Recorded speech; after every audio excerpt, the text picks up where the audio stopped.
হুজুর জান্নাতের ভেতর আবার শপিং মল থাকবে কেমনে? প্রশ্ন আসতে পারে না?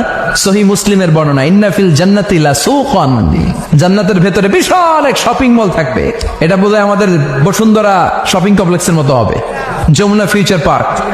দুবাইতে যে একটা আছে বিশাল শপিং মল, মালয়েশিয়ার মিড ভ্যালি, এগুলোর মতো হবে মনে হয়। কত বিশাল যে শপিং মল হবে। সহিহ মুসলিমের বর্ণনা, প্রতি শুক্রবারে সব জায়গা থেকে বন বন করে মৌমাছির মতো জান্নাতীরা ওই শপিং মলে শপিং করতে আসবে। ইচ্ছে মতো দেদারসে পোশাক কিনবে, ইচ্ছে মতো শপিং করবে, টাকা দেয়া লাগবে না, ক্রেডিট কার্ড লাগবে না। সুবহানাল্লাহ পড়েন। ইচ্ছে মতো শপিং করবেন। দুনিয়াতে একটু কষ্ট করে হালাল উপার্জন করে খেয়ে যান। আল কানাআতু মিনাল ইসলাম, অল্পে খেয়ে তুষ্ট থাকা আর আল্লাহ শুকরিয়া করা, এটার নামই ইসলাম। অল্প খাও, অল্প পড়ো, অল্প জমাও, অল্পের ভেতরে বরকত ঢুকাই দিছে কে? অনেকে দেখবেন অনেক খাই খাই নাই নাই করে, এটা যাদের স্বভাব তাদের কখনো বরকত হয় না। অল্প খাবেন, অল্প পড়বেন, আর হালালের সাথে সম্পর্ক করবেন। আল্লাহুম্মা কফিনি বিহালালিকা আন হারামিক ওয়া আগনিনি বিফাদলিকা আম্মান সিওয়াক।